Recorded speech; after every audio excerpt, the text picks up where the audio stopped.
오늘 강의 순서는 이렇습니다.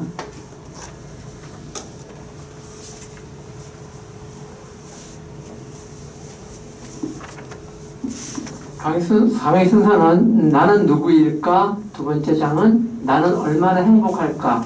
세 번째는 내가 편해야 옆 사람도 편하다.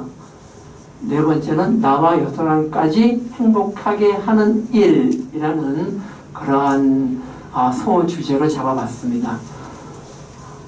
아무리 집이 좋아도 아무리 집이 편해도 우리는 여행을 꿈꿉니다. 이거는 재벌가나 돈이 많은 사업가들도 마찬가지라고 합니다. 가을 감성을 일깨우는 짤막한 것을 제가 준비해 보았습니다.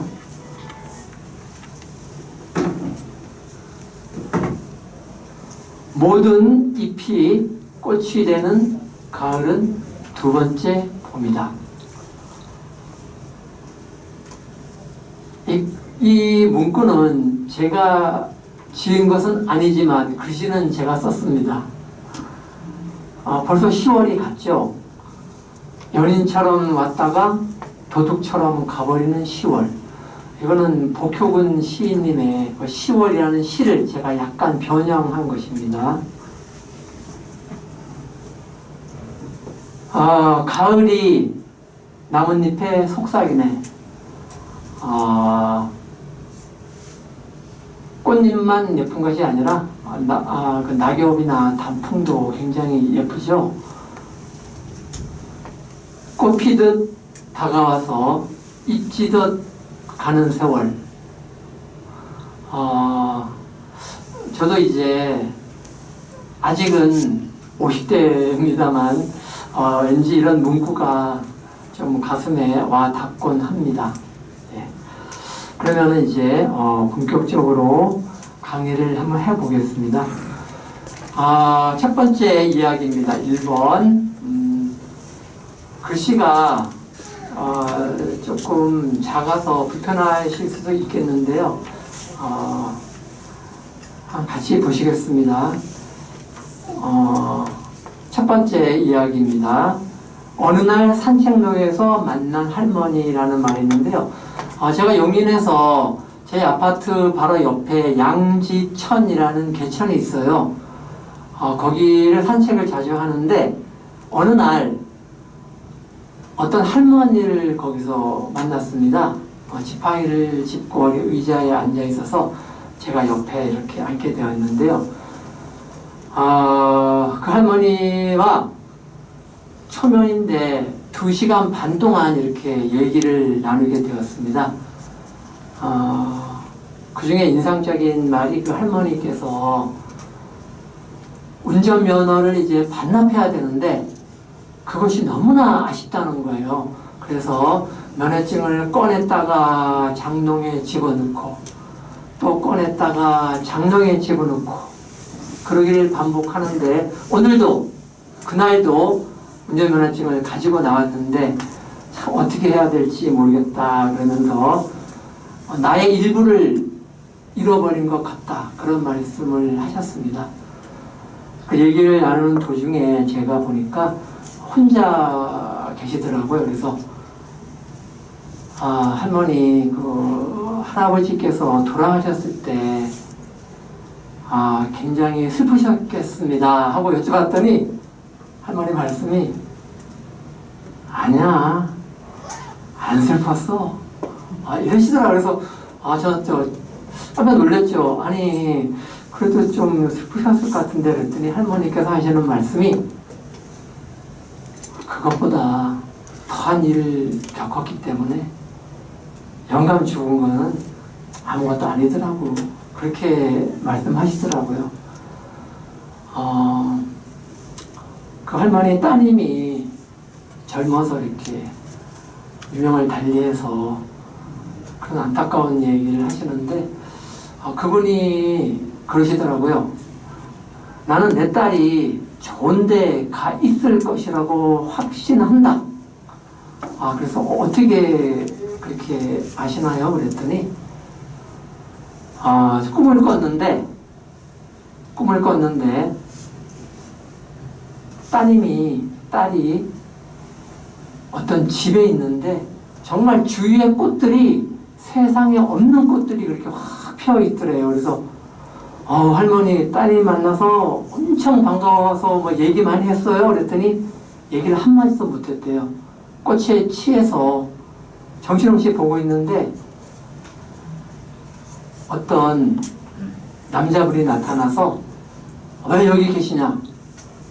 빨리 내려가라 그러더래요. 그들이 저쪽 문을 열고 할머니를 밀었대요. 근데 밑에를 보니까 밑에는 완전히 쓰레기 더미더라. 그래서 잠을 깨니까 꿈이더라. 그러면서 세상은 쓰레기장이 아닌가 이런 말씀을 하시더라고요. 그래서 조금 전에 우리가 묵념도 했지만 이번에 이태원에서 큰 사고를 당해서 그래 돌아가신 분들 정말 안타까운 사연입니다. 거기 보이시나요? 거기 네모 박스에 쳐놨는데 일단 나는 누구일까에 대해서 본격적으로 한번 들어가 보겠습니다. 첫 번째 보면은 나는 나에게 작은 손을 내밀어 눈물과 위안으로 잡는 최초의 악수. 자, 나는 나에게. 이때 앞에 나는 따옴표가 없고 뒤에 나는 따옴표가 있습니다. 이 시는 윤동주님의 쉽게 쓰여진 시의 마지막 연입니다. 자, 앞에 나는 현실적인 나, 현실적인 자아, 현실적인 나. 뒤에 있는 나는 본질적인 나. 조금 말이 어려울지도 모르겠는데 밑에 또 있습니다. 그래서 현실적인 내가 본질적인 나에게 눈물과 위안으로 악수를 한다는 그러한 시 구절입니다. 밑에 보면은 또 나에 대해서 두 가지 그 박스 처리가 되어 있는데요. 우리가 뭐 셀프라는 말이 있고 에고라는 말이 있는데 셀프는 자기, 에고는 자아라고 이렇게 해석을 해놨더라고요. 사실 이것은 우리가 아마 여러분들 알고 계시겠지만 무의식에 대해서 최초로 그 연구한 학자가 프로이드죠. 프로이드라는 학자가 있는데 그 사람이 무의식에 대해서 연구를 하게 됐고 그 제자가 칼 융과 아들러라는 제자가 있더라고요. 그래서 그걸 갖다가 제가 이렇게 정리를 해 놓은 것입니다. 나는 셀프는 무의식 속에 잠재된 나. 자, 무의식 속에 잠재된 나입니다. 표현되지 않는 존재입니다. 표현되지 않고 보여주기 싫은 비밀을 간직한 나. 보여줄 수 없는 나. 이걸 그림자라고 하더라고요. 그 다음에 에고, 자아는 욕망, 또 자기의 의지의 산물, 의지로 의식할 수 있는, 드러나 있는 존재. 그러니까 뭐 페르소나라는 말이 있어요. 가면이라 그러더라고요. 가면. 그러니까 두 가지 나가 있는 거죠, 안에는. 자, 그런데 뒤에는 이제 앞에 이 두 개는 융의 말이고 뒤에 있는 것은 이제 아들러라는 학자가 한 말을 제가 정리해 놓은 것인데 참나, 진정한 나에 이르는 길은 사랑과 용기가 필요하답니다. 이때 용기는 컴플렉스, 자, 누구나 살아오면서 컴플렉스가 있죠. 저도 마찬가지입니다.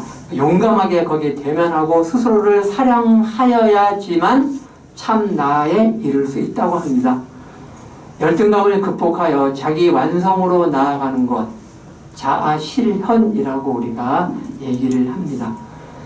밑에 있는 나에 대한 박스는 이거는 철학 에세이 김도식 교수님의 쓴 스피를 제가 간략하게 정리해 놓은 것입니다. 위에 있는 거와 약간 일맥상통하는데요. 본질적인 나, 본연의 나죠. 이거는 나 안에 있는 내재적인 나, 가치 있는 그대로의 나. 그런데 밑에 있는 포장하고 있는 나, 어떤 명성이나 우리가 명함에 나타나 있는 나 있죠? 이것을 얘기하는 겁니다.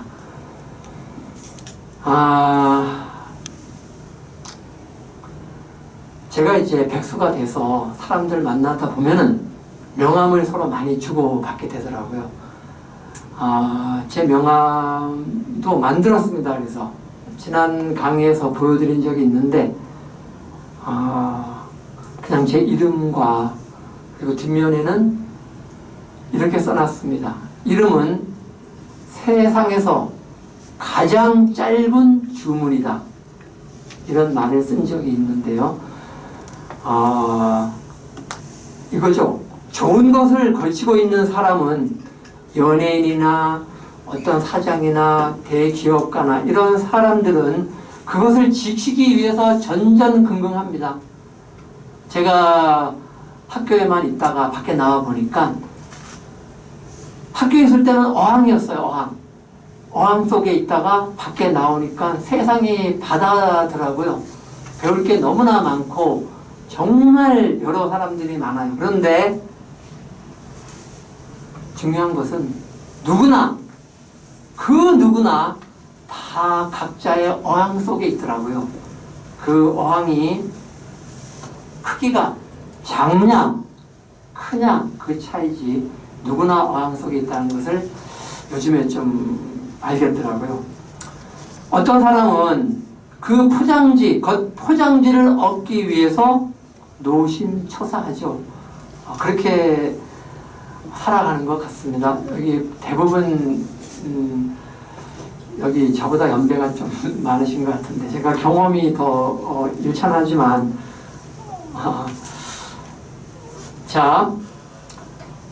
그래서 거치장에 실패하거나 그것을 잃었을 때 실체를 버리는 사람이 많죠, 주위에. 거치량의 어떤 돈을 많이 벌다가 그것을 실패했어요. 금수저로 태어나서 탕진하는 사람 많죠. 보통 아버지가 일으키면은 그 후대 아들은 지키려고 노력합니다. 손자 때에 가면은 그것을 많이 잃는다고 하더라고요. 뭐 예외도 많지만. 그런데 거치장에 실패하거나 그것을 잃었을 때 실체는 누굴까요? 본연의 나죠. 자학하거나 심지어 자살하거나 이런 것은 바로 내재적인 나, 그것을 깨닫지 못했기 때문이 아닌가 그렇게 생각합니다. 내 것에 집착하다 보면 내 것만 남고 나는 사라집니다. 제가 잠깐 마스크를 벗어도 될까요? 네. 사실 마스크 쓰는 게 더 멋있다 그랬는데 네. 내 것에 집착하다 보면은 돈, 명성, 명예 그거 집착하다 보면은 나는 사라집니다. 내 것만 남게 되죠. 결국 본질적인 나를 성장하는 것이 인생의 목표가 아닐까 생각합니다. 성공은 남과 비교하는 것이고 성장은 어제의 나와 비교하는 것이죠.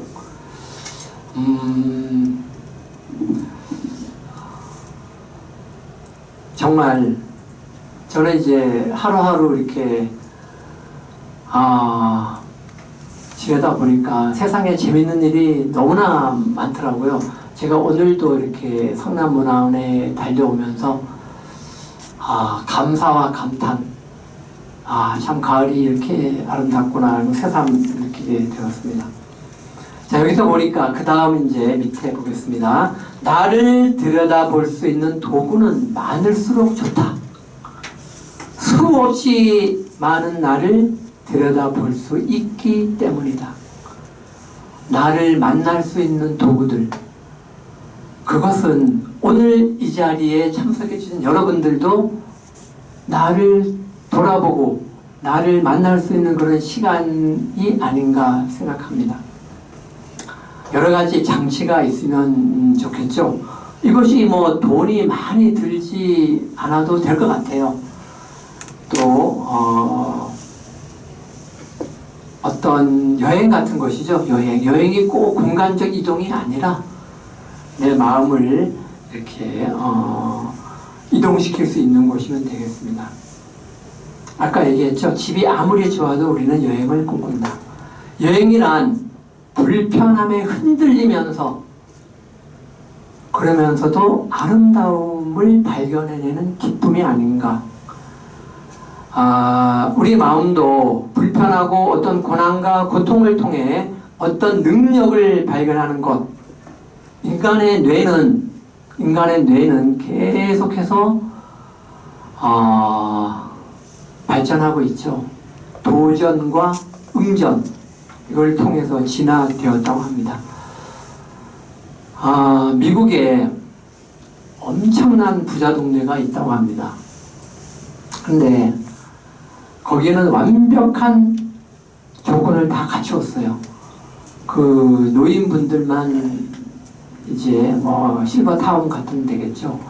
정말 완벽하답니다. 모든 의료 시스템, 모든 취미 활동을 할 수 있고 뭐 모든 자연을 다 갖추고 있는데 거기에 노인들이 대부분이 행복할 것이라고 생각이 들지만 대부분이 무기력하다고 합니다. 그리고 상당 부분의 노인분들이 우울증에 많이 걸려 있다고 하더라고요. 상식적으로 생각해 봤을 때는 저렇게 좋은데 왜 그럴까 하지만 사람은 약간의 스트레스와 약간의 고민이 있어야지만이 그 생동감이 있다고 하더라고요. 그 유명한 이야기 있지 않습니까? 일본에서 회를 좋아해서 먼 데서 이렇게 회가 다랑어인가를 싣고 오는데 완벽한 그 수족관을 갖추었는데 상당수가 죽는 거예요. 일본에 도착하면. 그래서 거기다가 상어를 한 마리 넣어놨더니 크진 않게 그랬더니 대부분의 그 다랑어들이 싱싱하게 살아서 도착했다. 그런 말과도 연관이 되겠습니다. 대부분이 저도 이제 그렇지만 조금씩 나이가 들고 있는데 나이가 들수록 몸이 원하면 따라주자. 그런 말이 있더라고요. 우리의 정신은 과거와 미래를 오갑니다. 한순간에도 옛날 일이 생각나고 또 걱정이 또 있죠. 그러나 몸은 늘 현재입니다. 그래서 우리가 현재에 충실하다는 것은 몸의 건강을 지키는 것도 포함됩니다. 몸이 무너지면 당장 나와 남에게 해를 끼친다. 지금 몸을 관리하자. 그런 말이 있습니다. 지금까지 정신에게 충실했던 몸을 이제 배려해 줘야 되겠죠. 드시고 싶은 거 있으면 드시고, 가고 싶으면 놀러 가시고, 내 몸이 원하는 대로 그렇게 사는 것이 어떨까 생각합니다. 뒤에 나는 몸과 마음의 영혼의 구조물이라는 말이 있는데요. 그렇죠. 몸, 마음, 그리고 영혼. 이 세 가지, 구조물이라는 것은 이제 부분과 전체가 아주 긴밀한 관계를 맺고 있다는 뜻이라 그러더라고요. 집합체는 단순히 모아놓은 것이죠. 집합체. 이게 이 성남문화원도 구조물입니다. 부분과 전체가 이렇게 잘 조화를 이루고 있는. 우리 몸도 유기체라 그러죠. 유기체. 핏줄 하나, 신경 하나, 정신, 몸 다 이렇게 영혼까지. 영혼이 있냐 없냐에 대해서는 논란이 많지만 저는 있다고 생각합니다. 그것이 동양 쪽에서는 어떤 기운이나 아우라, 사람도 만나면은 어렴풋이 저도 느끼는데 그 사람만의 기운이 있다고 생각해요. 그것이 뭐 인상이 될 수도 있겠지만, 모든 사회적 가면을 벗고 다 내려놓고 진정한 나를 찾아 조용히 정말 나를 대면해 본 그러한 적이 있으십니까? 라는 그런 물음표가 있네요. 자문자답이라는 말이 있죠. 내가 나한테 묻는 겁니다. 이거 대단히 중요합니다. 저도 어제 밤에 자기 전에 야 박승호 너 내일 강연 잘할 수 있는가? 저한테 묻는 거죠. 그럼 저는 대답을 하겠죠. 이것이 저는 뭐 매일 거의 제가 저한테 이렇게 대화를 나눕니다. 잠깐 여기 PPT 하나만 더 보겠습니다. 글씨가 잘 안 보이니까 제가 한번 읽어드리겠습니다. 제목이 나를 찾아서라는 시입니다. 기르던 사과 나무에 꽃이 지거든 미련 없이 여행을 떠나라. 꽃을 피웠던 힘으로 사과는 열릴 것이니 쓰다만 편지는 가슴에 쓰고 오지 않은 시간에 대해 누구와 약속도 하지 말아라. 산 그림자가 마을을 보듬는 저물녘 가슴에 별이 지거든 용서할 일은 흐르는 강물에 풀어 누구나 괴롭지 않은 사람은 없다고 기뜸해 주어라. 산봉우리 징검다리 건너던 걸음이 느티나무 아래 민박 들거든 낯선 사람에게 길을 물어라. 가장 투명한 말로 답할 것이니 기다림이라는 시간에 속지 말고 사과꽃이 다시 피기 전에 미련 없이 여행을 떠나라. 이거는 조동래님의 시를 제가 2020년 2년 됐네요. 그때 제가 옮겨 적은 것을 한번 소개해 드렸습니다. 자, 한 장 3쪽으로 넘어가겠습니다. 두 번째 이야기입니다. 나는 얼마나 행복할까? 행복은 어떤 가치의 문제죠, 가치. 여러분들께서 어디에 가치를 두시는지 잠깐 제가 심리 테스트를 한번 해보겠습니다. 정답은 없습니다.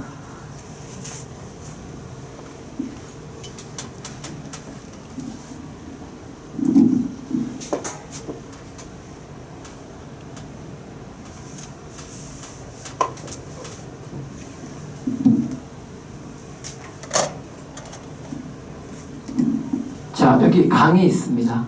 강이 흐르고 있죠. 여기에 M이라는 사람이 있습니다. M. 그 다음에 여기는 B라는 사람이 있습니다. 이쪽에는 F라는 사람이 있습니다. 여기는 L이라는 사람이 있어요. 자, M은 남자입니다.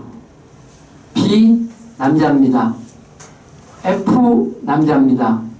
L은 남자일까요? 여자일까요? 그렇죠.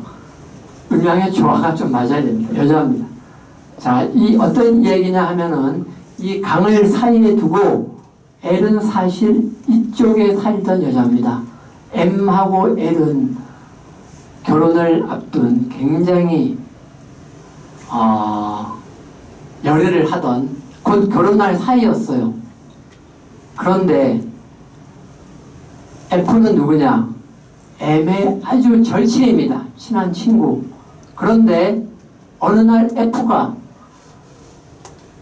이 L이라는 아름답고 마음씨 고운 자기 친구의 부인이 될 이 여자가 과거가 있다는 사실을 알았어요. 결혼을 할 뻔했고 정말 거의 동거까지 했다는 사실을 F가 알고 많은 고민을 합니다.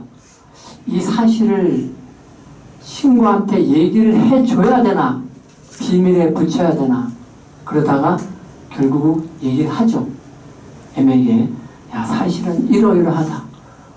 그랬을 때 M이 정말 굉장한 좌절을 느끼죠. 이 M은 아주 그 뭐랄까 바른 사나이죠. 바른 사나이. 바른 길을 걸어왔고 청렴 결백했고 조금의 티끌도 용납하지 않으려고 노력한 사람인데 너무나 충격을 받아서 M이 사라집니다. 어느 날 사라지고 L은 그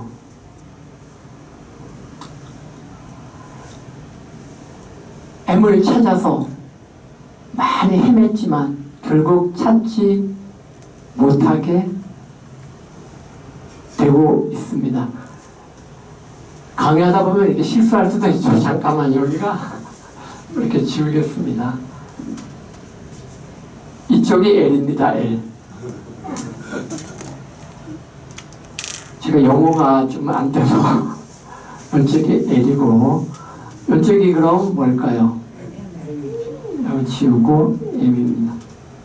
자, M이 이쪽에 살다가 이쪽으로 도망간 것이죠. 사라져 버렸어요. 자, 그러자 L은 아무리 찾아도 없죠. 그래서 L이 어느 날 이 강 너머에 있다는 것을 알았어요. 알아서 이 강을 건너야 돼요. 그래서 L이 B한테 갑니다. B는 뱃사공입니다. 뱃사공. 자, 이 건너는데 얼마냐? 사실 한 50만 원이면 되는데 요즘 코로나 시대고 손님도 없고 그러니까 50만 원인데 80만 원을 부른 거예요. 그러니까 L이 그 30만 원을 더 벌기 위해서 가진 고생을 합니다. 1년 동안 더 가진 고생을 해서 배를 타고 건너갔어요. 그리고 다행히 L은 F가 있는 곳을 알게 되죠. F를 찾아갑니다. F는 당연히 M이 어디 있는지 알고 있습니다. 찾아가서 얘기를 하죠. 제발 M을 한 번만 만나게 해달라. F가 안 된다 그러죠. 근데 L이 계속해서 나는 진심으로 사랑했던 남자는 M이다. 한 번만 만나게 해달라. 그래서 F가 또 알려줍니다. 찾아갔죠. L이. 찾아갔습니다. M은 창밖에 있는 남자라는 노래 있죠? 창밖에 여자인가요? 문 밖에 있는 그대. 그럽니다. 문 밖에 있는 그대. 박강성 씨 노래. M은 이런 지하에 쫓아보냅니다. L은 다시 돌아갈 수밖에 없는 입장입니다. 여기까지가 이야기 끝입니다. 자, 제가 여쭙고 싶은 것은 L, B, F, M 이 사람들은 다 약간의 잘못과 잘한 것도 있죠. 자, 자기가 본인이 생각하기에 잘못이 없는 순서대로 한번 써보세요. 잘못이 없는 순서대로. 누가 가장 잘못이 없다?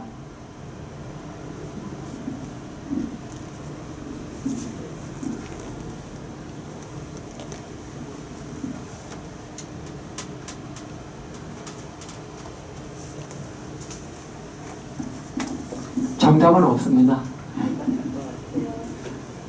똑같은 것 같아요. 그냥 공평하시네. 네.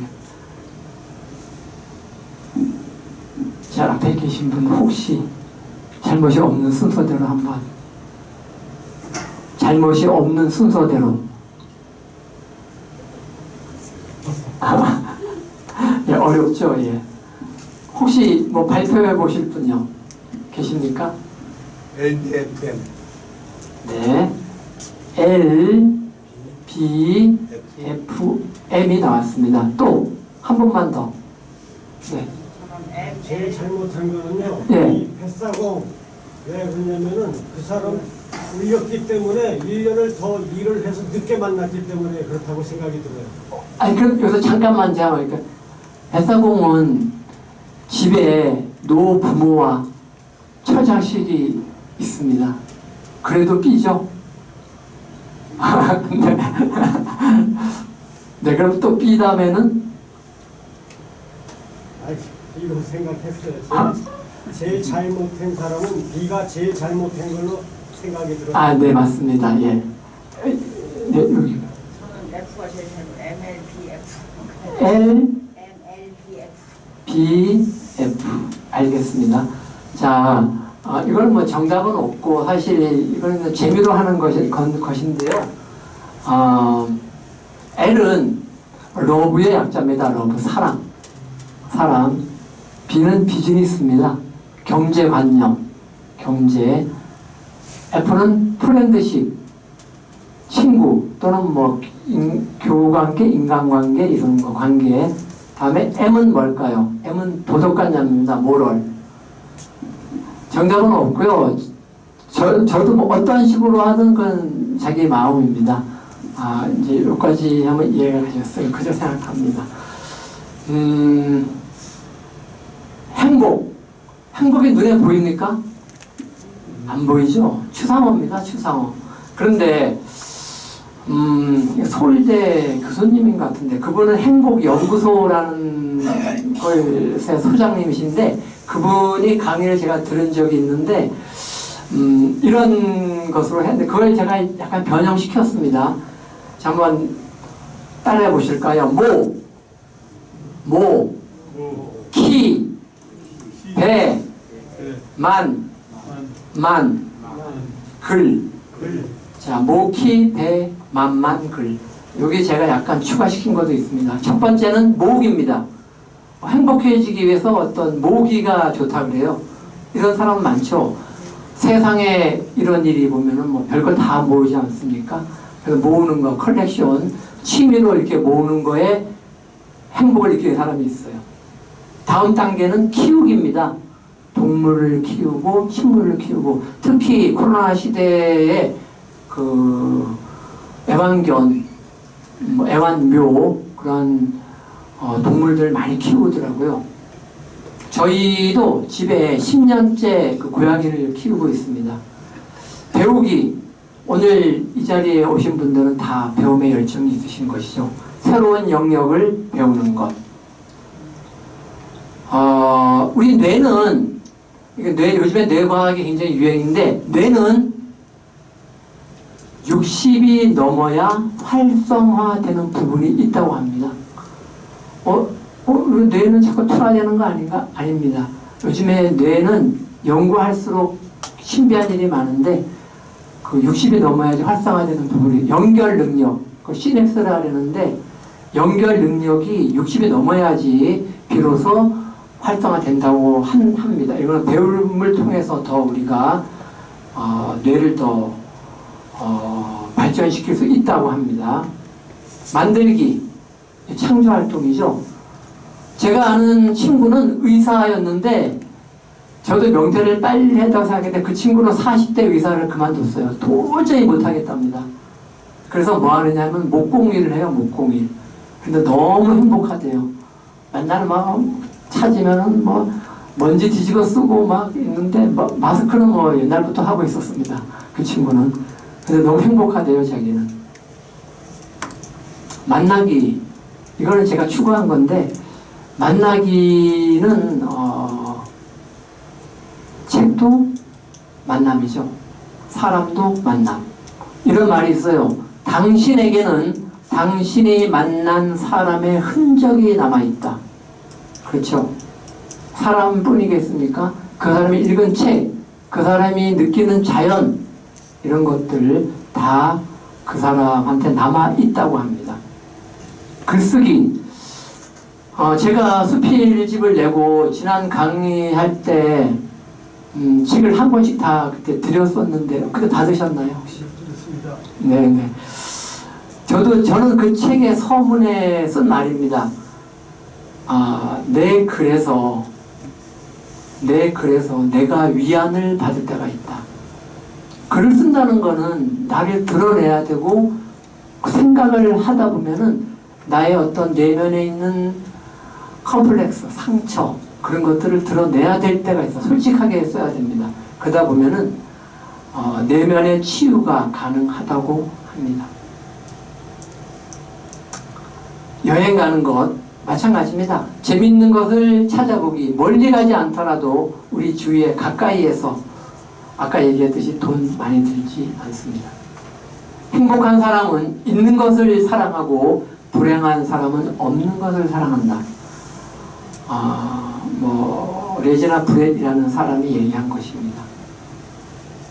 결국 재미와 흥미와 나를 설레게 하는 것, 그거와 어떤 의미의 교차점, 거기를 거니는 것이 행복이 아닐까 생각합니다.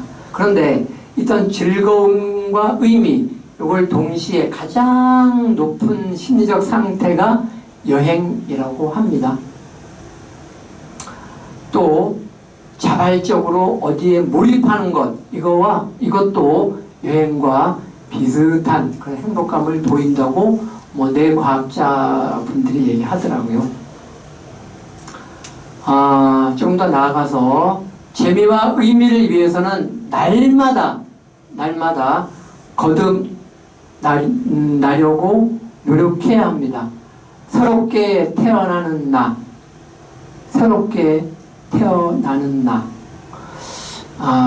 일신우일신이라는 그런 말이 있죠. 그거 제가 좋아하는 말인데,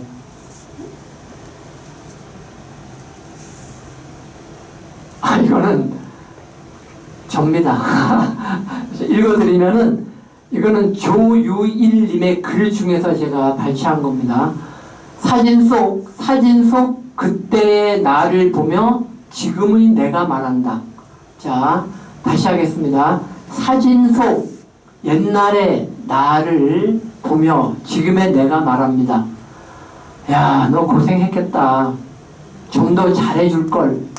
좀 더 맛있는 거 먹여줄걸. 좀 더 재미있는 곳에 다녀줄걸. 그러자 지켜보던 미래의 내가 나를 보며 말합니다. 지금이나 잘해. 참 재밌는 글인데 이것이 정말 어찌 보면은 웃기면서도 굉장히 의미가 있더라고요. 일신우일신, 하루 새롭게 또 하루 새롭게. 옛날에 중국의 탕왕이라는 임금님이 그 세숫대야에다가 저 글을 새겨놨다 그래요. 일신우일신. 그래서 세수를 할 때마다 직접 세수를 했는지는 모르겠지만 할 때마다 이 문구를 보았다고 합니다. 일신우일신, 하루 새롭게 또 하루 새롭게.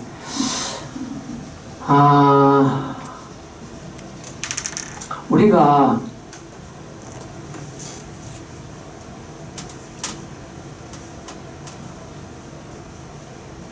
저는 생일이 봄이에요. 그럼 생일이 되면은 축하한다는 말을 갖고 하는데, 한번 보겠습니다. 생일.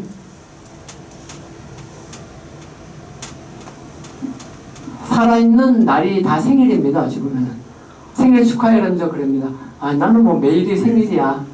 살아있는 날이 생일이죠. 살아있는 날이. 살아있는 모든 날, 즉 생명이 있는 날이죠. 생명이 있는 날.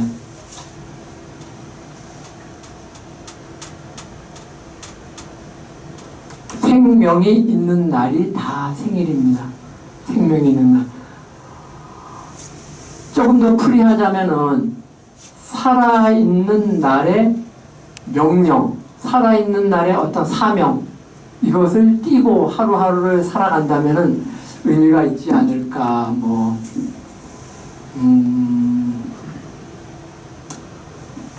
생명이란 뭐냐? 생명이라는 것은 살아있는 날의 어떤 명령, 오늘 어떻게 내가 살아야 될 것인가. 그러기 위해서는 날마다 새롭게,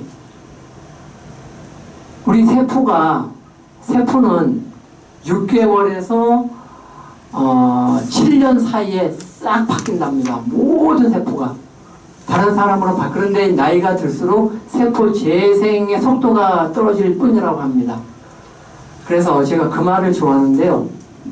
생물학적인 나이에 속지 말고 생물학적 나이에 숨지 마라. 사람마다 생체 실화는 다 다릅니다. 그래 누가 저에게 이렇게 나이를 물어볼 때가 있잖아요. 만약에 저는 어떤 나이를 말씀하시는 겁니까? 저는 호적 나이 다르고 실제 나이 다르고 신체 나이 다르고 정신적 나이 다릅니다. 이렇게 농담으로 얘기를 하는데요. 그 말이 참 멋있습니다. 생물학적 나이에 속지 말고 생물학적 나이에 숨지 마라. 사람은 세 가지 명이 있다고 합니다. 세 가지 명. 자, 거기 되어 있습니다. 숙명, 운명, 그리고 사명이 있습니다. 숙명, 운명, 사명. 숙명은 뒤에서 날아오는 돌입니다. 뒤에서 날아오는 돌. 피할 수 있습니까? 피할 수 없죠. 무게의 대가가 아닌 이상은. 숙명은 뒤에서 날아오는 돌. 피할 수 없습니다. 내가 남자로 태어난 것, 내가 대한민국에 태어난 것, 내가 부모님의 자식으로 태어난 것, 피할 수 없습니다.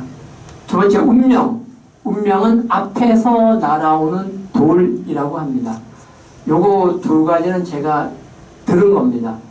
읽었는지 들었는지 모르겠는데 숙명은 뒤에서 날아오는 돌, 운명은 앞에서 날아오는 돌이라는 말을 들었는데 제가 생각하기에는 결국 운명은 살필 수 있다고 생각합니다. 앞에서 날아오는 돌은 피할 수 있고 그리고 그것이 돌인지 떡인지 구분할 수 있어야 되겠죠. 설사 돌이라 하더라도 그 돌은 타산지석이라는 말 있죠. 타산지석. 화분 받침대로 쓸 수도 있겠습니다. 마지막에 사명이 있는데 이건 선택의 문제겠죠. 소명의식. 나의 재능, 나의 타고난 재능을 어떻게 발휘할 것인가. 그런 나의 재능이 무엇인가를 알기 위해서는 나를 먼저 알아야 되겠죠. 그 전에. 그래서 숙명은 어쩔 수 없지만 운명은 제가 사주팔자 명리학이죠. 명리학하고 풍수지리 그리고 관상 이런 공부를 조금 하다가 집사람이 교회에 다녀요. 권사님입니다. 저는 그냥 교회에 등록만 해놓고 일요일날 교회 안 가고 주로 절에 많이 가요. 절의 경치가 좋잖아요. 등산 좋아하니까. 집사람이 반대하는 거예요. 그것을 왜 배우느냐. 그래서 이거 동양 철학이야 이거. 그러다 결국 배우다 말았는데 결론은 이겁니다. 관상은 통계학이에요. 우리는 직관, 딱 눈에 봤을 때 이 사람 인상이 어떻다. 이것이 가장 중요합니다. 관상보다는 인상이 중요하고 인상보다는 심상이 중요하다. 그리고 사람의 얼굴은 변한다. 링컨 대통령이 말했나요? 남자 나이 40이면 자기 얼굴에 책임을 져야 된다. 잘생기고 못생기고는 아무 관계없어요.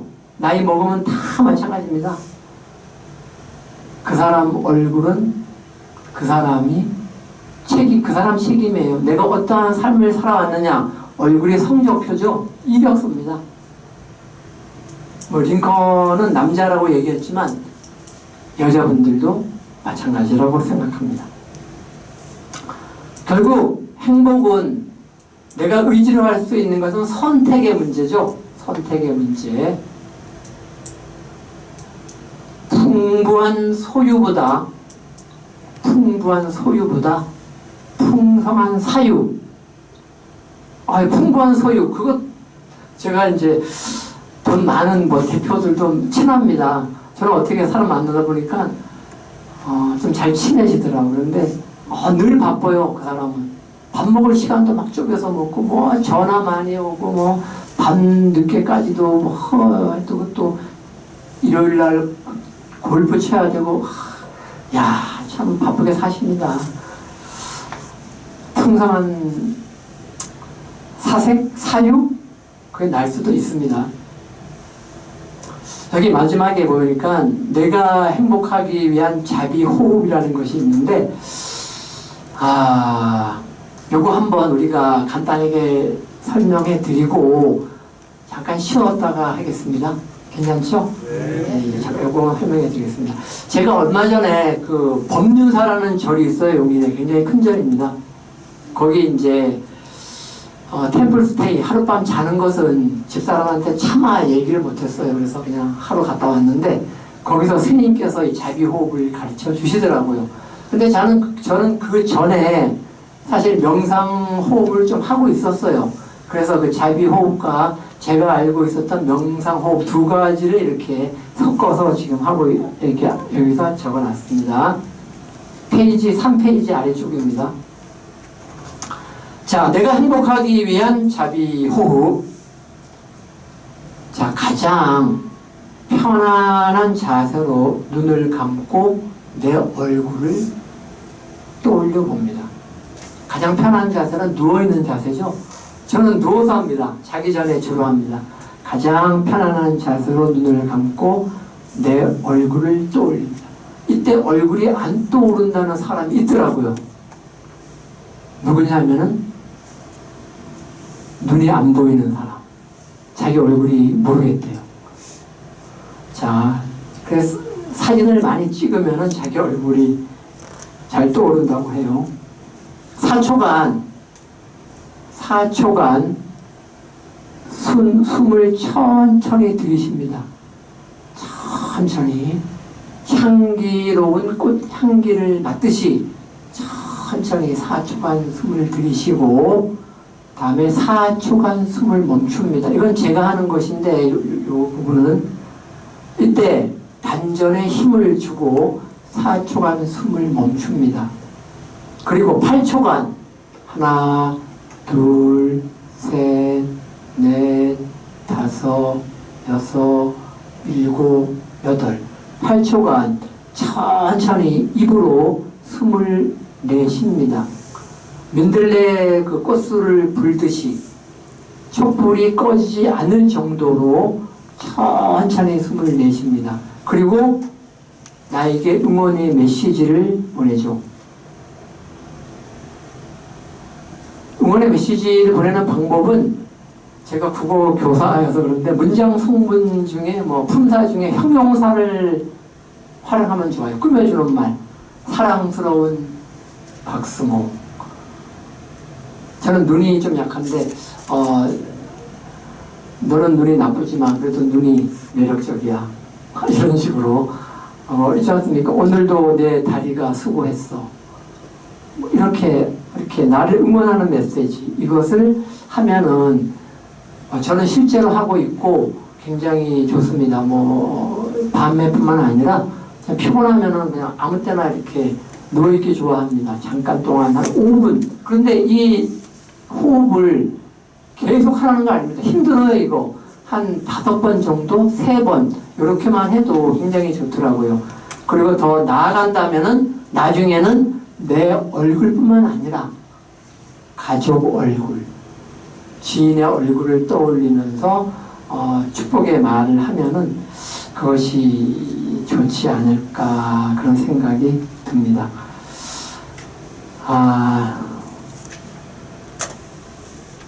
자, 3번째 이야기 하겠습니다. 내가 편해야 옆사람도 편하다. 제가 저희 아파트에 그 형님이 65세 된 형님이 계시는데 한글을 잘 몰라요. 그래서 제가 오늘 수요일 날 사실은 가서 이렇게 수업하는 날인데 그분 잠깐 만난 에피소드가 뭐냐면은 제가 산책을 하고 있었는데 이게 4년 전 일입니다. 코로나 막 시작할 시점이에요. 추석 좀 전이었었는데 어떤 분이 낚시를 하시는 거예요. 거기서 낚시를 하면 원래 안 되는 곳인데 근데 잘 잡으시더라고요. 그래서 제가 아유 참 낚시 잘하십니다 그랬더니 보더니 오늘 처음 하는 겁니다. 그러시더라고요. 처음인데 이렇게 잘하세요. 그래서 몇 마디 섞었는데 그분이 어디 사시오? 그래서 이 아파트입니다 했더니 나도 거기 사는데 그러시는 거예요. 그래서 고향이 어디냐고 그래서 제 고향은 경상북도 봉화입니다. 노무현 대통령 봉화 마을 경남이고 저는 경북 봉화. 저도 봉화인데. 봉화세요? 그 엄청 시골인데. 시골이 아니라 깡촌 깡촌입니다. 완전 봉화시구나. 저는 송이 많이 나옵니다. 송이 많이 나고 담배도 많이 재배하고 거기 은어 축제도 하고 청량산이라는 산도 유명하죠. 청량산은 절도 있고. 그래서 그렇지만 저는 자라기는 충북 제천서 자랐어요. 그랬더니 그 형님이 내 고향이 제천인데 그러시는 거예요. 그러세요? 그래서 그분이 그때 아침이었거든요. 저는 차가 한 대밖에 없어서 집사람 출근시켜주고 다시 돌아와서 산책하는데 그분이 아침 안 먹었으면 밥이나 먹읍시다 그러시더라고요. 그러더니 근처 식당에 딱 가시더니 소주 한 병 주세요. 딱 완전 술을 잘못 또 갈 때가 있어서 그랬더니 한 잔 받아놓고 또 한 병 더 주세요 그러는 거예요. 두 병을 딱 마시더니 젊은 사람이 이렇게 돌아다니셔. 그래서 제 그냥 백수입니다. 뭐 어쩌다 보니까 직장에서 나와서 이렇게 다닙니다. 그랬더니 그래도 뭐 한 일이 있을 거 아니에요. 그래서 사실은 제가 국어 교사 하다가 뜻한 바 있어서 명퇴를 했습니다. 그러나 아침에 뜻을 세웠다가 저녁에 뜻을 접고 그렇게 뜨뜻미지근하게 살고 있습니다. 그랬더니 그분이 그래요? 그냥 소주 한 병 더 주세요 그런 거예요. 야 아침에 3병을 저는 한 잔을 받아놓고 홀짝거리고 있는데 그러더니 그분이 내 손을 딱 잡으시는 거예요. 그랬더니 뭐라냐면 선생님 제가 국민학교를 못 나왔습니다. 그래서 한글을 가르쳐줄 수 있냐는 거예요. 그래서 그래요? 형님 걱정하지 마세요. 제가 국어교사 28년 했는데 그거 한글 걱정하지 마세요. 6개월이면 끝납니다.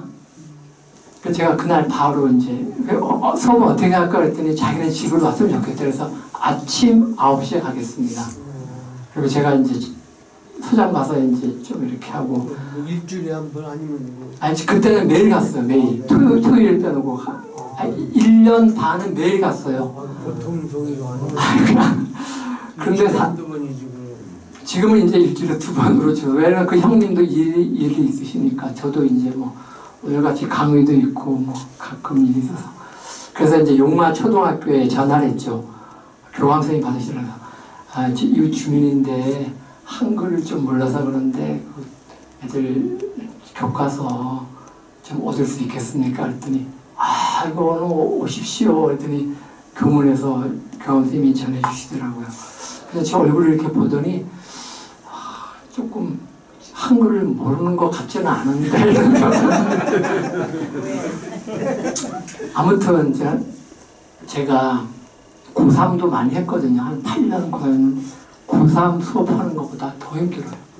그렇겠죠. 그분은 제가 한글을 가르친다고 하지만 배우는 게 더 많습니다. 그분의 인생 역정, 그분은 딱 생긴 모습이 옛날에 왜 박노식 아시죠? 딱 그 스타일입니다. 카리스마 있죠, 남자답죠, 막 잘생겼습니다. 그리고 말이 청산유수예요. 그리고 자기는 그 시장에서 장사할 때 그 번영의 회장도 했었대요. 근데 한글을 몰라요. 그 티를 안 내기 위해서 얼마나 머리를 썼겠냐는 거야. 머리가 복잡하대요. 그리고 웬만한 글자는 그냥 외워서 하니까. 녹음 테이프 갖다 수십 번 아마 다 들었을 거고 외웠을 거예요. 네, 맞습니다. 그런 식으로 제가 뭘 느꼈냐면은 한글을 안다는 것이 정말 행복한 것이구나. 이런 걸 제가 느꼈습니다. 또 그분이 살아온 인생의 역정은 지금 그걸 얘기하다 보면 한 시간에 다 가니까 정말 많이 배웠습니다. 아, 이분이 이렇게 사셨구나. 6남매 중 장남으로서 동생들 다 이렇게 출가시키고 고생 정말 형수님도 고생 엄청 하셨어요. 내가 그 문해교사 예, 아, 문네. 한 8년 정도 했습니다. 일단. 아, 그러셨구나. 여기 이제 할머니들. 할머니들. 아, 자기 이름만 써도 너무너무 행복해하는 거예요. 자기 그렇죠. 이름만 쓸 줄 알고. 예. 그 금방 갈치면 금방 잊어버려. 맞아요. 그게 희한한 게, 이거 진짜 어려운 게 뭐냐면, 좋다. 어머, 왜 시읒 받침이냐 이거야, 왜? 그래서 요즘에는 이제 카톡을 제가 이제 가르쳐주고 카톡을 주고받는데, 선생님, 사랑합니다. 근데 맞이법이 틀려요. 그렇지만 제가 이제 뭐 꼭 하루에 꼭 2번씩 카톡을 보내라고 이렇게 숙제를 내고 있습니다. 그런데 제가 퀴즈 하나 낼게요. 이게 정답이 있는 겁니다. 한글 형님은, 한글 형님이라고 칭합니다, 보통. 한글은 부족하지만 숫자 개념이 엄청 발달되어 있습니다. 자, 문제를 한번 내볼게요. 한글 형님이 이 문제를 단 한 번에 풀었습니다.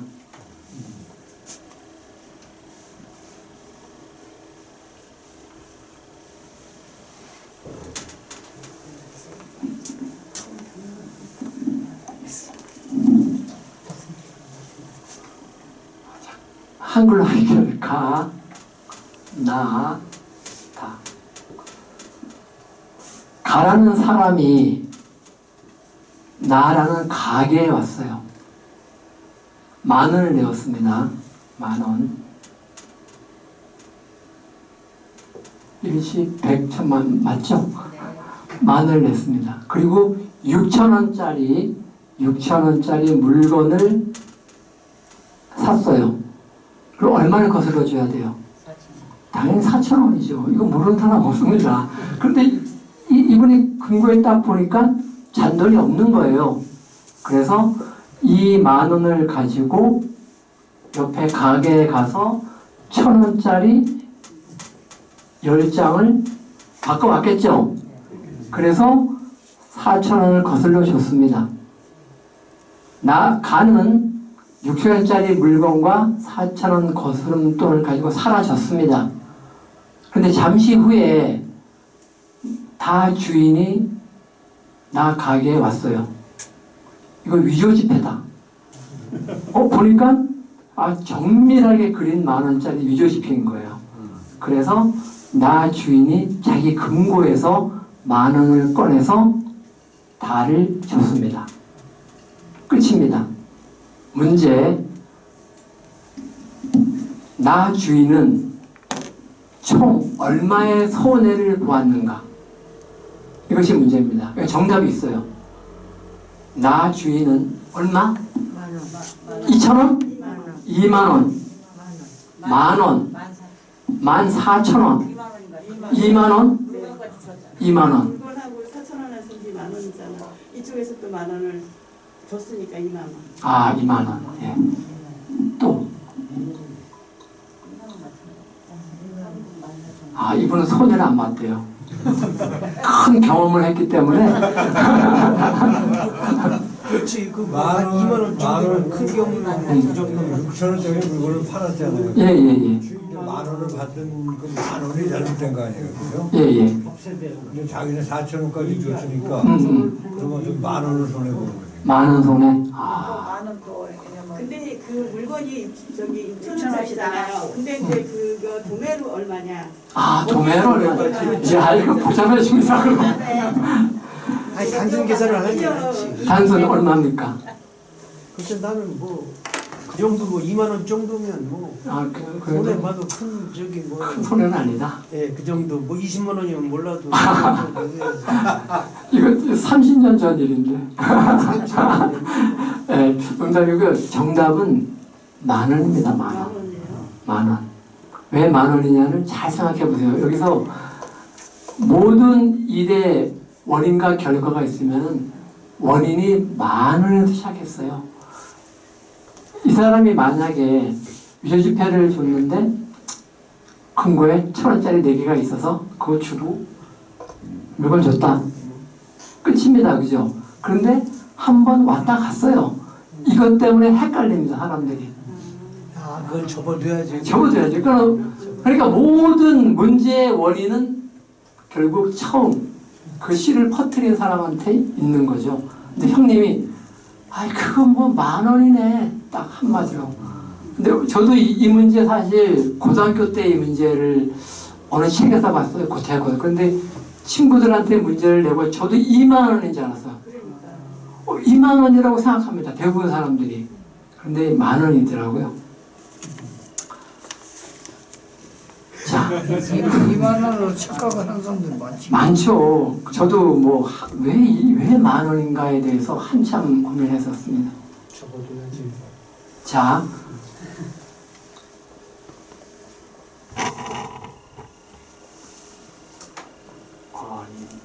소가 사자와 사랑을 나눴습니다.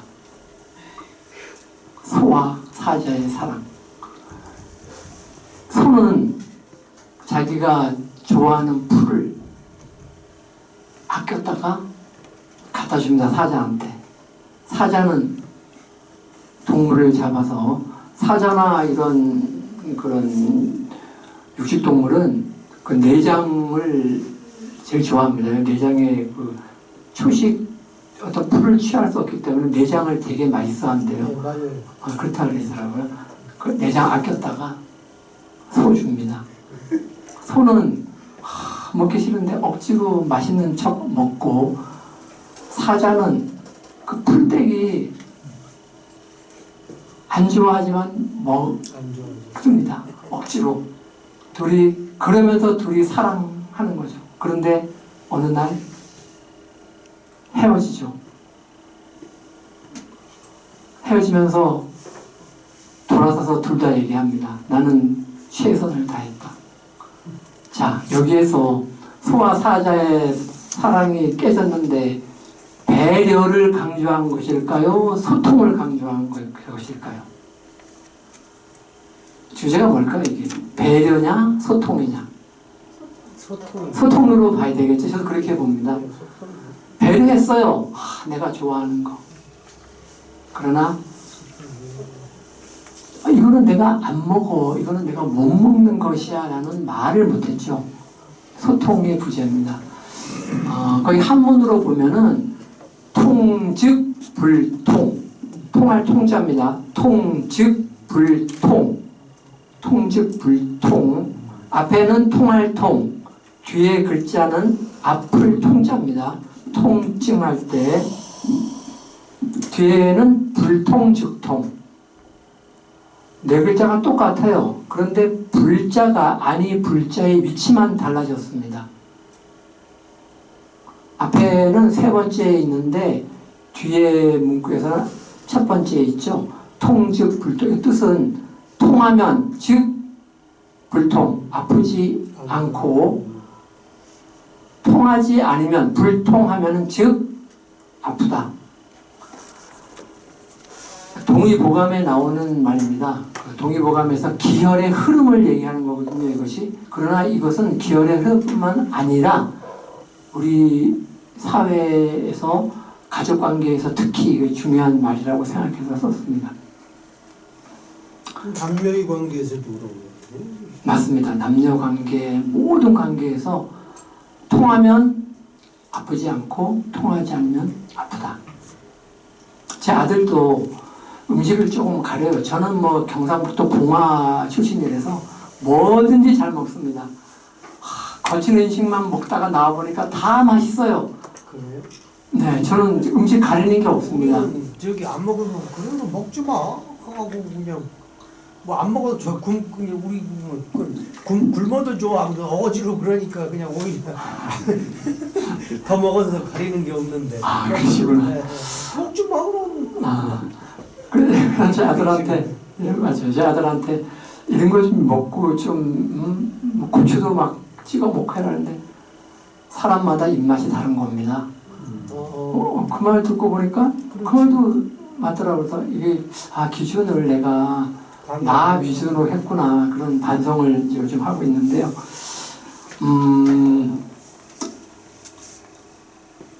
인정하면 됩니다. 인정하면. 남녀 다름도 아버지와 어머니의 성격이 달라요. 이게 남녀의 뇌 구조가 다르더라고요. 뭐 남편과 아내, 아들과 딸 다르더라고요. 공감하면 마음속에 공간이 생깁니다. 공감하면은 공간이 생겨요. 여유죠, 여유. 이게 좋아요. 복사? 그렇구나. 집사람이 막 얘기하면은 그대로 복사하죠. 그다음 끝에다 뭘 붙이면 돼요? 그렇구나. 이것이 가정의 평화더라고요.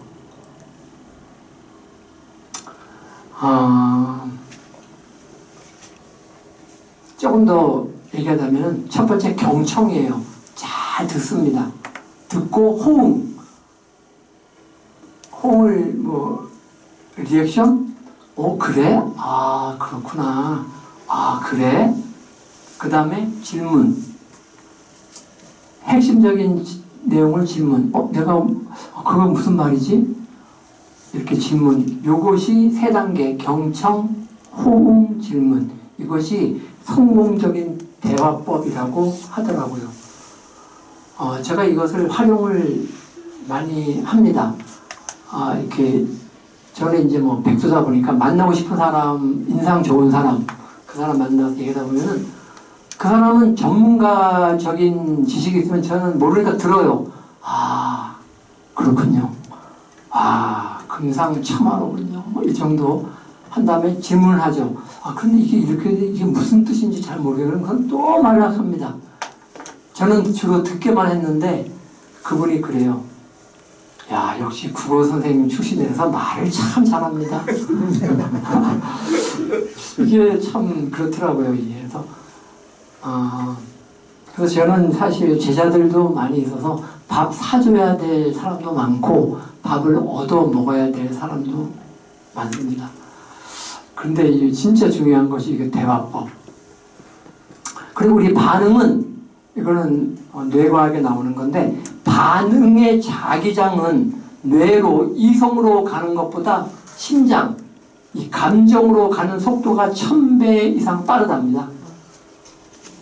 보통 사람을 움직이는 것은 이성적인 설득이 아니라 감정이 많아요. 예전에 우리 학교에 그 보험하시는 아저씨가 오셨었어요.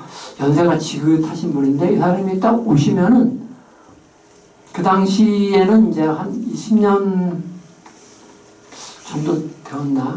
그분이 오시면 휴게실이 3층에 있어서 흡연도 했어. 선생님이 거기서 흡연도 하고 장기도 뜨고 그랬어요. 근데 이분이 오시면은 그 담배 피고 선생님들하고 장기를 떠요. 그런데 보험에 대해서 얘기를 안 해요. 거의. 그래서 그냥 안부 묻고 장기를 잘 뜨시니까 뜨시고 그런데 그럼 선생님들이 물어봐요. 요즘 좋은 보험 나온 거 없습니까? 그때서야 이제 얘기를 하시는데 얘기를 잘 들어주시는 분인데 좀 고수 같으시더라고요. 결국 감정은 해결하는 것이 아니더라고요. 해소하는 것이지. 감정은 해결하는 것이 아니라 해소하는. 집사람이 막 얘기하면은 저는 그것을 해결해 줘야 되는 줄 알아서 그래서 막 조언을 하죠. 야, 그럴 때는 네가 이렇게 했어야 되네. 그 대목에서 잘못된 거야. 집사람이 고마워하지 않습니다. 그건 아니더라고요. 그래서 제가 이거는 해소구나. 해결책을 제시하면 핀잔을 들을 수가 있어요. 이건 제가 좋아하는 말인데 집사람은 모르는 말입니다. 남자가 도리를 가지고 이기는 것은 수양입니다. 수양을 해야지만 도리가 있고 그 도리로 상대방을 이길 수 있는 것이죠. 그런데 도리를 가지고 져주는 것은 도량이라고 합니다. 자기 아내한테만큼은 도량 있는 남자가 되어라. 말은 쉽죠. 이거 잘 안 됩니다. 세상에는 어려운 일이 2가지 있습니다.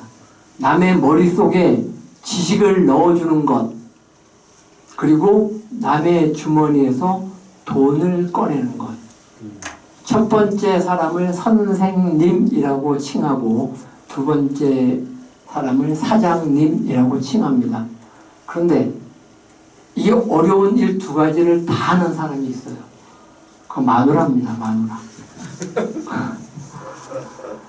자, 선생님한테 대드는 거는 나 배우고 싫다. 그 반항하는 거죠. 괜찮습니다. 뭐 저는 고3 마지막 담임할 때 그랬어요. 야, 공부는 국어, 영어, 수학 그거 중요한 거 아니다. 대학 가서 넌 전공을 찾아가는 것이야. 이제 제 첫 번째 제자가 48살인데 40대 제자 만나면 말합니다. 야, 공부는 50이 넘어야 하는 거야.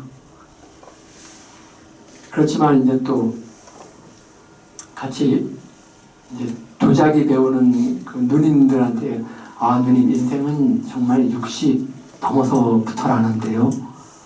공부는 그때 해도 된답니다. 그렇게 말하는데 사장님한테 대드는 거는 돈 벌기 싫다는 거죠. 마누라한테 대드는 거는 살기 싫다는 겁니다. 내가 편하기 위한 거리두기, 뭐 사회적 거리두기 많이 하고 있죠. 그럼 몸이 거리를 두는 거죠. 바이러스 전파 방지. 심리적 거리두기. 코드가 맞지 않는 사람은 코드 뽑아버리면 됩니다. 그냥 전원 차단. 이거를 저는 한때는 어떤 식으로든 해보려고 했는데 그거 피곤하더라고요. 아, 알겠어. 인정. 여기까지. 끝. 코드 뽑아버려. 잘하지 못하는 관계는 잘할 수 있어야 된다. 쾌도 낱말하리죠. 어지러운 실은 풀려고 애쓸 그런 것도 필요할 수도 있지만 그게 아니라 난 쾌도 잘 드는 칼로 잘라버리면 됩니다. 깔끔하게. 제가 검도를 오래 했어요. 딱 그런 포스가 혹시 느껴지십니까? 안 느껴집니다. 뭐 중고등학교 때라든지 아니, 뒤늦게 배웠는데 제가 운동을 원래 남자 고등학교에 오래 있다 보니까 이게 좀 제가 사나이라는 말 되게 좋아해요. 사나이 몸에 상처를 지닐지언정 마음에 상처를 두지 않는다. 이런 말이야. 그런 어떤 애들하고 소통할 때 운동을 좀 좋아합니다. 이게 중요한 게 좀 마지막 것 같아요. 과거의 상처와 거리두기. 상처의 정체를 먼저 인식해야 돼요. 아, 내가 왜 이렇게 과거에 얽매여 있지? 아, 그때 내가 저도 봉화에서 태어나서 제천서 자라면서 뭐 대학교도 간신히 갔지만 정말 겉으로 보기에는 약간 평온해 보이지만 저도 여러분 다 사연이 다 있으시겠죠. 저도 그런 상처가 많이 있었습니다. 컴플렉스가. 그런데 그 상처를 현재 나한테 영향을 미치지 않도록 거리를 둬야 되겠더라고요. 이것이.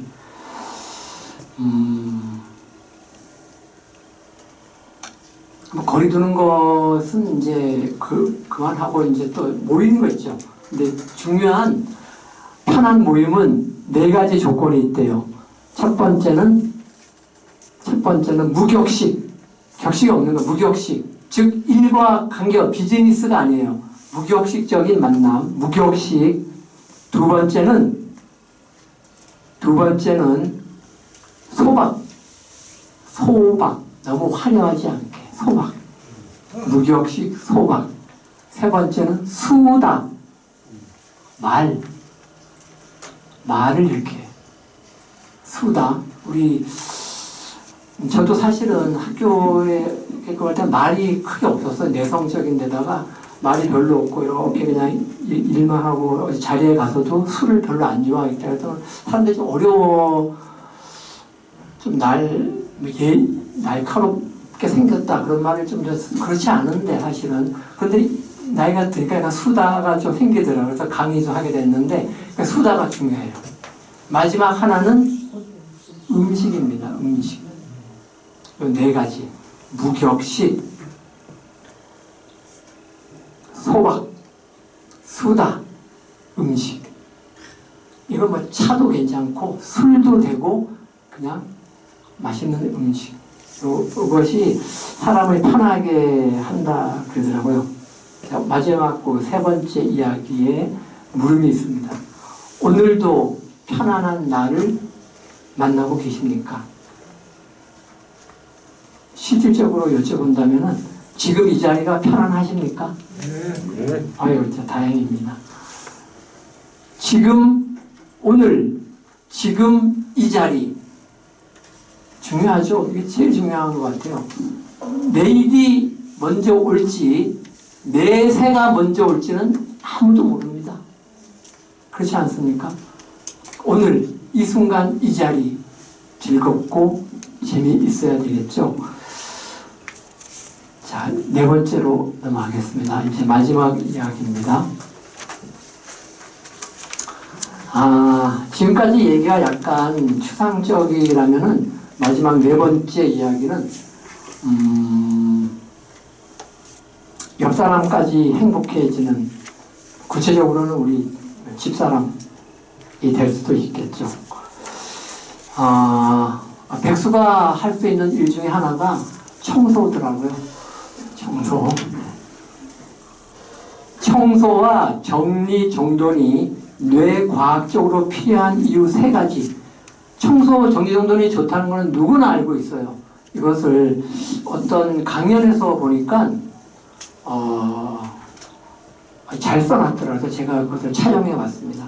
첫째, 정리가 되지 않은 상태는 후 두 옆에 시각 피질, 그 시각을 담당하는 시각 피질을 나도 모르게 계속 자극하여 뇌의 피로도가 높아진답니다. 저 양말이네. 양말이 왜 저기 있지? 저 볼펜이 떨어져 있네. 이것이 계속해서 나도 모르게 무의식적으로 뇌는 활동하는 거예요. 그러다 보니까 집에 오면은 편하게 쉬어야 되는데 피곤하니까 치우기가 귀찮아. 놔둡니다. 그러나 사실은 그것이 나의 피로도를 가중시킨다고 합니다. 그러니까 본능적으로 뇌는 해석하고 판단하고 그것에 대해서 검증하려고 한다고 합니다.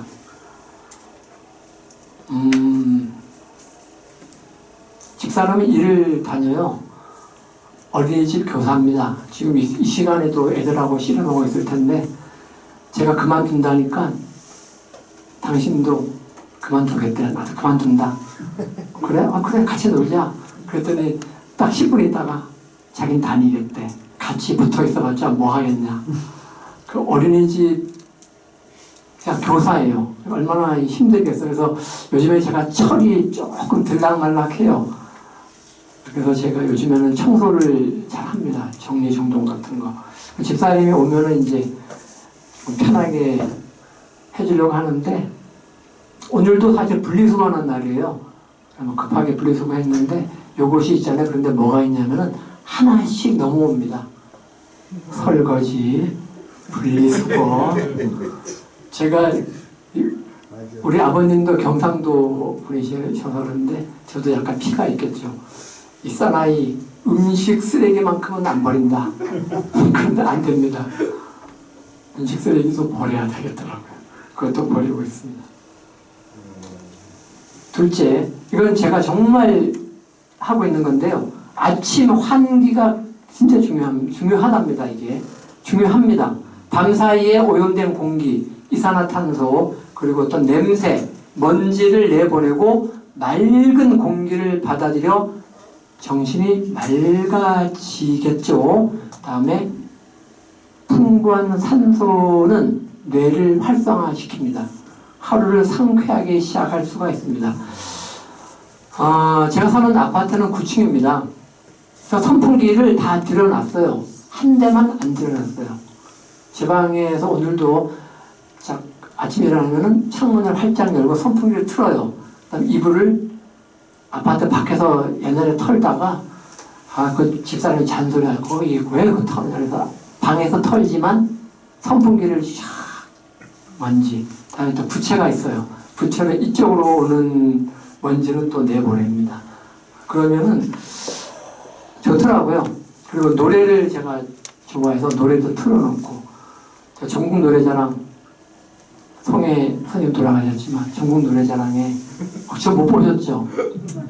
그래서 예선 탈락했습니다. 셋째, 자기 공간을 정리정돈한다는 것은 그 어떤 상황을 내가 통제할 수 있다는 것입니다. 어지러운 상황, 간단한 일이죠. 내가 통제할 수 있어, 이거. 내가 할 수 있어. 자신감을 높이는 아주 간단한 방법이라고 합니다. 단순하지만 정리하는 습관은 뇌를 명쾌하게 한답니다. 버릴 것과 간직할 것. 이것은 우리 보통 여자들은 우리 어머니도 그렇고 뭐 잘 안 버리더라고요. 20년 된 옷 비싸게 산 거야 이거. 그럼 뭐해? 안 맞는 거. 버려야지. 그러나 추억이 담겨있는 것은 간직해야 되겠지만 버릴 거와 간직할 것을 이걸 정리죠. 그것이. 이런 것은 자신감으로 이어질 뿐만 아니라 가족들에게 편리함을 제공하죠. 물건 찾는 시간을 가르쳐 줍니다. 그런 경험 있지 않아요? 뭐 찾으면 없어. 여기 있었는데 어디 갔냐? 근데 제 사람들은 딱 정해놓고 깜깜해도 예. 불이 정전이 됐다 가정했을 때 자기가 그 깜깜한 자리에서 원하는 물건을 찾을 수 있어야 돼. 그 정도는 돼야 돼. 멋지십니다. 보여. 예. 정리를 잘 해놓으면요. 맞습니다. 예, 그렇게 됩니다. 맞아요. 저는 학교에 있을 때도 정말 서랍에 어디에 뭐가 있다는 거를 오래 있다 보니까 거의 기억하고 있고 그 정리정돈을 하다 보니까 편리한 점이 많더라고요. 좀 전에 말씀하신 것처럼 정말 정전이 되었어도 요즘에 정전 잘 안 되죠. 옛날에 정말 촛불이 꼽혀있었는데 불이 꺼진 상태에서도 정말 어디에 뭐가 있다고 그 정전 아주 필요한 좋은 습관을 가지고 계십니다. 옛날에는 촛불 이런 저기 성냥을 진짜 필수불가적인 표식이 있어요. 그렇죠. 항상 근데 지금도 집사람은 촛불을 중요시 여기더라고요. 그런 경험이 있으니까 옛날에. 맞습니다. 이게 집사람한테, 이제 주위 사람들한테 정리할 때, 이제 평소에 정리를 못하게 내가 이제 언제 딱 못해가지고 딱 정리 딱 해놓고 여기서 행동을 하고 뭐가 어디 있는지 가까이. 건들지 못하게 해요. 왜냐면 그 완전하게 딱 모든 게 탁탁탁탁 해놔야 편해. 좋은 대단하시네. 보통 남자들이 어지럽히는데. 그렇구나. 이쪽처럼 스스로하는 게 좋아.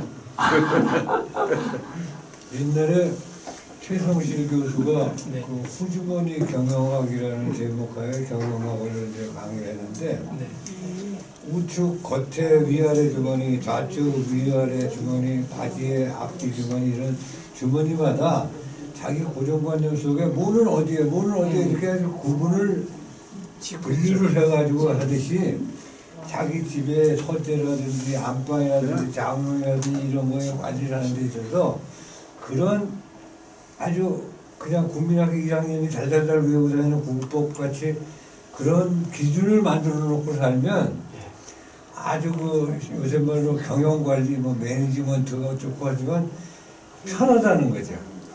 예. 어르신 말씀. 경제적으로도요. 경제적으로도. 이렇게 시간을 맞습니다. 경제적인 중요한 시간이 돈이다. 그럼. 시간이 정말 중요하죠. 그 시간을 절약할 수 있다는 것이고 또 주머니에 뭐가 있는 걸 알듯이 모든 것을 이렇게 정리하는 습관. 또 나보다 빨리 할 수 있잖아요. 그렇죠. 속도적이란 말이에요. 네, 맞습니다. 오늘 강연을 두 분이 하셔도 될 것 같은데. 회의하다. 근데 그런 말이 있더라고요. 여기. 행복은 강도보다는 빈도다. 한방빡보다는 잦은 거. 그러니까 인간의 뇌는 적응이 굉장히 빠르답니다. 굉장히 경제적이래요, 뇌는. 그래서 자주 하는 것이 좋다. 그래서 행복은 커다란 어떤 덩어리가 아니라 작은 조각들의 모임이다. 뭐 로또가 당첨돼서 굉장히 깊은 강도가 얼마 가느냐? 오래 안 간답니다. 명품 가방을 샀다. 그거는 한 6개월 정도 간답니다. 그런데 그거보다는 작은 내가 좋아하는 거 아까 했었죠. 우리 모으기, 키우기, 만들기 그런 작은 것을 내가 소소한 것을 그렇게 하는 것이 훨씬 더 행복에 좋다고 합니다. 그래서 우울할 때 청소하면은 기분이 좋아집니다. 실제로 이거. 속상한 일이 있을 때 막 속상한 일이 있을 때 막 청소하다 보면은 내 마음도 정리가 됩니다. 오늘 분리수거를 했는데 이 마음 속에도 분리수거장이 있는 것이 좋을 것 같더라고요. 마음 속에도 이건 버릴 거, 재활용할 거, 요긴한 것 이렇게 마음 속에도 분리수거장이 있으면은 청소를 하면은 내면도 정화되는 기분이 들 수가 있다. 제일 앞장에 보면은 제가 쓴 거 있었죠. 누군가를 완전히 이해할 수는 없어도 온전히 사랑할 수 있다. 이 말은 흐르는 강물처럼이라는 옛날 영화가 있었어요. 생각나시는 분이 봤어요. 보셨구나. 브래드 피트 나오는 영화 맞습니다. 형제들끼리. 맞아요. 두 형제들이 성격이 완전히 다른데 그 브래드 피트가 톰이죠. 자살이 아니라 참 싸우다가 죽고 막 그래서 아픔이 나타나는 영화인데 거기에 나오는 대사입니다. 이것이 누군가를 완전히 이해할 수는 없어도 온전히 사랑할 수 있다. 이 말을 제가 바꿔서 내가 나를 완전히 이해할 수는 없어도 내가 나를 이해할 수 있을까요? 조성모의 노래 있죠. 내 안에 내 속엔 내가 너무도 많아서 당신의 쉴 곳 없네. 정말 내 안에 내가 많죠. 그렇지만 온전히 나를 사랑할 수 있을까요?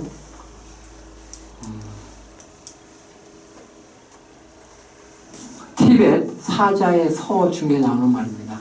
내가 태어날 때 나는 울었고 주위 사람은 웃었다. 내가 나를 떠날 때 나는 웃었고 주위 사람들은 울었다. 멋지지 않습니까? 좀 전에 주머니 얘기를 하셨는데 수의에는 주머니가 있습니까? 없죠. 수의에는 주머니가 없습니다. 결국 갈 때는 죽음의 세계까지 누가 가느냐? 내가 갑니다. 이 한평생 누구와 함께 살아요? 자식 아닙니다. 집사람도 누가 먼저 갈지 모르겠죠. 저랑. 결국은 내가 나를 데리고 가야 됩니다. 한 장 넘어가 보겠습니다.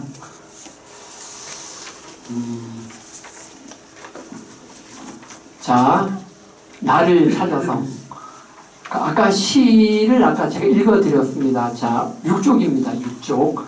자, 12시 딱 전에 끝내드리겠습니다. 6쪽에 있어요. 나를 찾아서. 자, 강의를 듣고 다시 한번 읽어보겠습니다. 이 시는 교과서에 안 나옵니다. 교과서에 나오는 시는 국어 교사들이 강의를 할 때 어떻게 하느냐? 참고서를 다 봐요. 참고서에 분석되어 있는 것을 정리해서 학생들한테 전달할 뿐입니다. 근데 이 시는 교과서에 안 나오기 때문에 이 시를 제가 나름대로 한번 같이 보겠습니다. 이거는 정답이 절대 아닙니다. 이게 누가 쓴 거예요? 밑에 있습니다. 조동래님의 시입니다. 조동래가 밑에 있네요. 네네네. 기르던 사과나무에 꽃이 지거든 미련 없이 여행을 떠나라. 누굴 위해 떠나는 걸까요? 나를 위해서죠. 나를 위해서 미련 없이 여행을 떠나라. 저는 여기서 사과나무에 꽃이 지거든 했는데 이것을 여러 의미로 해석할 수 있지만 저는 자식이라고 잠깐 생각을 했습니다. 자식 어느 정도 키우면은 야, 네 알아서 해라. 꽃을 피웠던 힘으로 사과는 열릴 것이니. 그렇죠. 사과 열리겠죠. 그런 말이 있습니다. 나무는 꽃을 버려야 열매를 얻고 강물은 강을 떠나야 바다에 이른다. 화엄경에 나오는 말입니다. 자, 사과는 열릴 것이니 흐름에 맡기는 거죠. 흐름. 오지 않은 시간에 대해 누구와 약속도 하지 말아라. 매이지 말라는 거죠. 자유롭게. 자유. 정말로 중요한 건 자유가 아닐까 생각합니다. 자유롭게. 산 그림자가 마을을 보듬는 저물녘. 해가 질 때 황혼도 아름답다. 전 그 말 참 좋아요. 황혼도 아름답다. 그리고 해질녘이면 왜 자기만의 시간, 성찰의 시간이 오죠. 가슴에 별이 지거든 내려놓는 겁니다. 내려놓고 가슴에 별이 지거든 용서할 일은 흐르는 강물에 불어 누구나 괴롭지 않은 사람은 없다고 귀뚱해 주어라.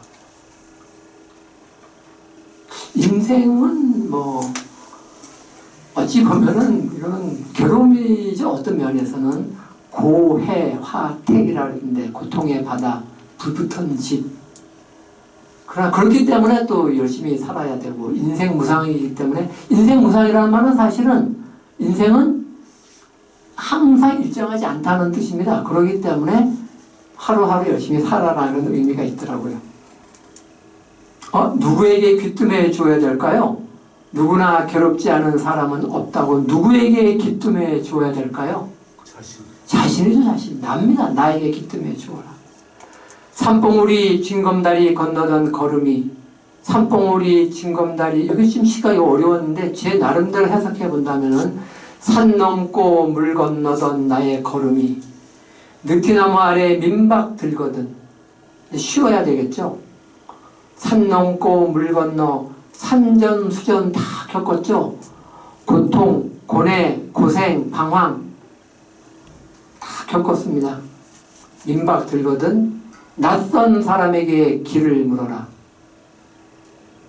낯선 사람은 모르는 사람일 수가 있죠. 모르는 사람이 나를 모르는 사람이 마음 편할 수가 있어요.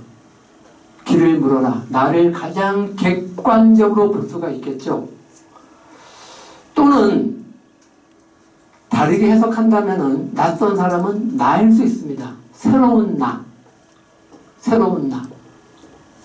일신우일신. 하루 새롭게 또 새롭게 하면 새롭게 내가 태어납니다. 그런 낯선 나가 되죠. 저는 가끔 우리 집 현관문을 열 때 좀 낯선 느낌이 들 때가 있어요. 우리 집 맞나 여기? 그리고 제 거실도 이렇게 또 그런 느낌이 들 때가 있더라고요. 낯선 사람에게 길을 물어라. 그리고 여러분들 잘 보시면은 그 길자 그래요? 그거 있죠. 길자에 리을자를 연결하면은 그 길로 연결됩니다. 맞습니까? 네, 제가 그렇게 쓴 겁니다. 길을 물어라. 가장 투명한 말로 답할 것이니 기다림이라는 시간에 속지 말고 사과꽃이 다시 피기 전에 미련 없이 여행을 떠나라. 이런 시인데 제가 이 시를 처음 봤을 때 그냥 좋다. 근데 이것을 이제 강의하기 위해서 제가 좀 분석을 나름대로 해봤는데 이거는 정답이 아닙니다. 여러분들 나름대로 분석하시면 되시고 제가 그림에 보면은 그림은 제가 그렸기 때문에 거기 사과 열매 사과인지 뭐 사과 같지도 않고 어떻게 보면은 밑에 보면은 거기 나무가 잘린 부분이 있습니다. 보이시죠? 그 상처가 되겠죠. 상처가 될 수 있겠고 거기 뜬 것이 해이면은 해이고 달이라면 달이 될 수가 있겠죠. 거기 새가 몇 마리 날아갑니까? 두 마리죠. 본질적인 나와 현실적인 나 두 마리가 이렇게 동행해서 날아간다고 해도 되겠습니다. 이제 마무리할 시간인데 한 장만 더 넘기면 또 시가 있습니다. 이 시는 아주 쉬워요. 메리 올리버라는 외국 사람이 쓴 시인데 뭐 읽어보시면 되고 하나, 둘, 셋, 네 번째 연만 보겠습니다. 네 번째 연. 생이 끝났을 때 이건 죽음의 어떤 여행을 얘기하는 겁니다. 행복한 죽음의 여행. 생이 끝났을 때 나는 말하고 싶다. 내 생애 동안 나는 경이로움과 결혼한 신부였다고. 세상을 두 팔에 아는 신랑이었다고. 단지 이 세상을 방문한 것으로 생을 마치지는 않으리라. 이 시가 전 좋아서 첨부했습니다. 자, 제가 마지막 멘트입니다. 부디 여러분의 가장 행복한 시절은 아직 오지 않았기를 바랍니다. 감사합니다.